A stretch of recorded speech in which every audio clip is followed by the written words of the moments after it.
Hello, imaginary friends, and welcome to the Imaginaries Literary Podcast.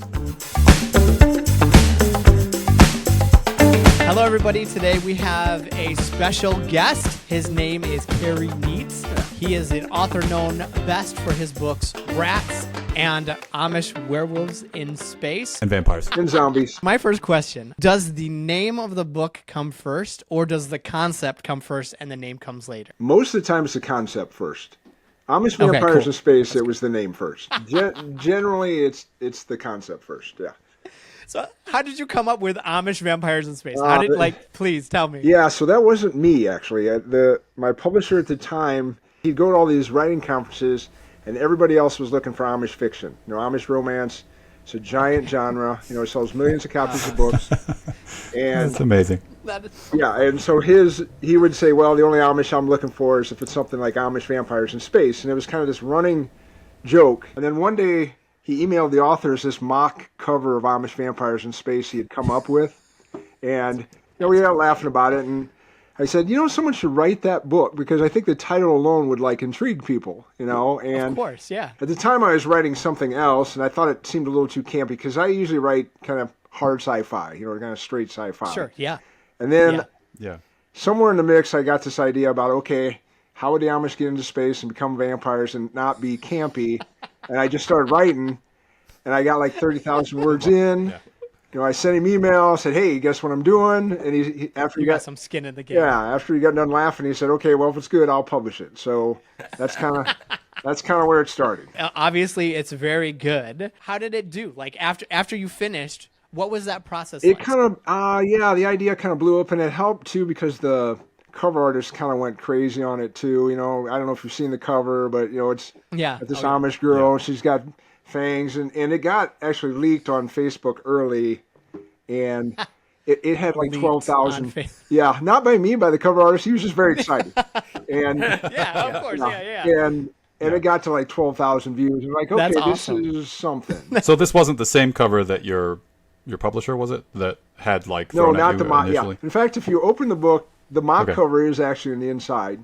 No way! Oh, so that's awesome. I hadn't even realized that. Kind of where that started, yeah. I just kind of blew up then, and then after it came out, it definitely made the rounds.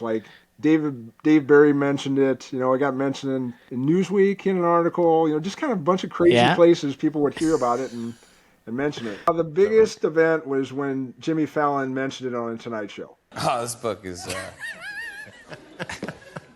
Amish Vampires in Space. That was a few months after it was published, and then I had just started using Twitter at the time, and so I would search for Amish Vampires in Space just to see where it was getting, and it was getting everywhere. It was, I don't know how many countries. You'd be watching it in Japanese. It'd be Japanese Amish Vampire Space, and I knew what they were talking about. But can you buy it in Japanese? Yeah, how many languages has it been translated to? Actually, just into Spanish, but it doesn't seem to matter. It's sold around the world. Oh, that's awesome. I think the farthest library I saw it in was in New Zealand somewhere. So. Oh, that's awesome. Yeah. Oh, dude, you that's made it. Cool. You made it. Yeah. So what did it feel like hearing Jimmy Fallon talking about your book that you wrote? What is that like? Yeah, that was weird. I actually didn't hear about it until the next morning because we had little kids at the time, and I was not staying up till the Tonight Show. I was usually going to bed. And I opened up Facebook the following morning, and a friend had messaged me and said, how was it to be on the Tonight Show last night? And I like, what? And then sure enough, I saw the clip, and I was like, and you sit there for, is this real? Is this really happening? And even when my wife came in, she was like, did that really happen? I was like, there's the video.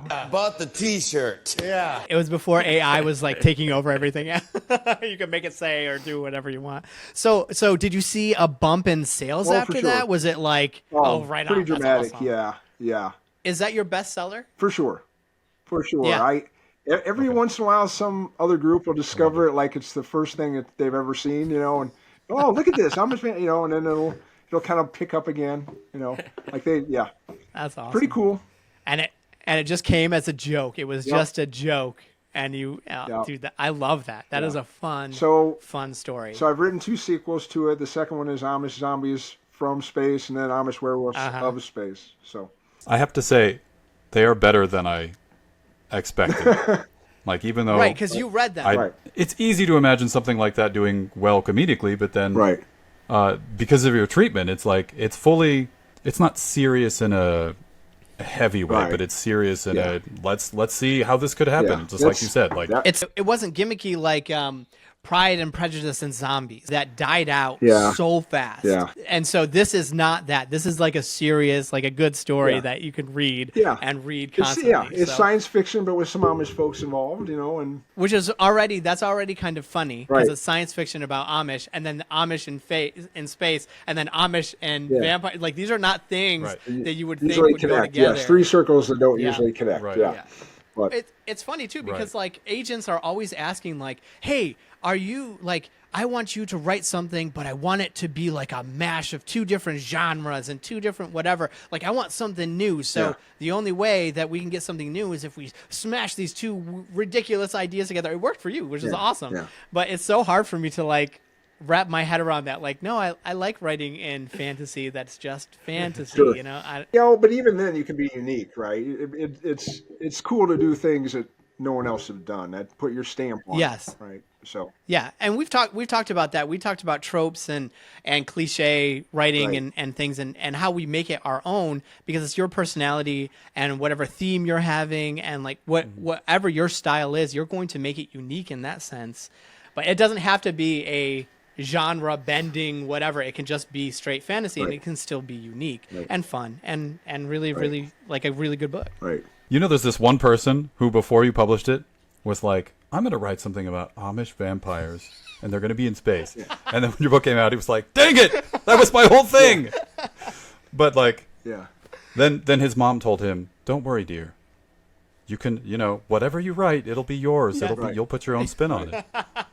It's going to be okay. There actually was another Amish vampire story that came out at the same time. Yeah. But it just wasn't in Really? Space. There was actually an article where we were both mentioned in. And there are other Amish zombie books out there, but they're just not in space. So it's a subgenre. Yeah. Right. It is now. Dude, apparently. your publisher had his finger on the pulse of the zeitgeist, the culture. Yeah, that's right. Oh my gosh, that's crazy. That's awesome. I had no idea. Hi. If you want to watch something, watch this, or maybe it's over here. I don't know where it's going to be, but it's going to be somewhere.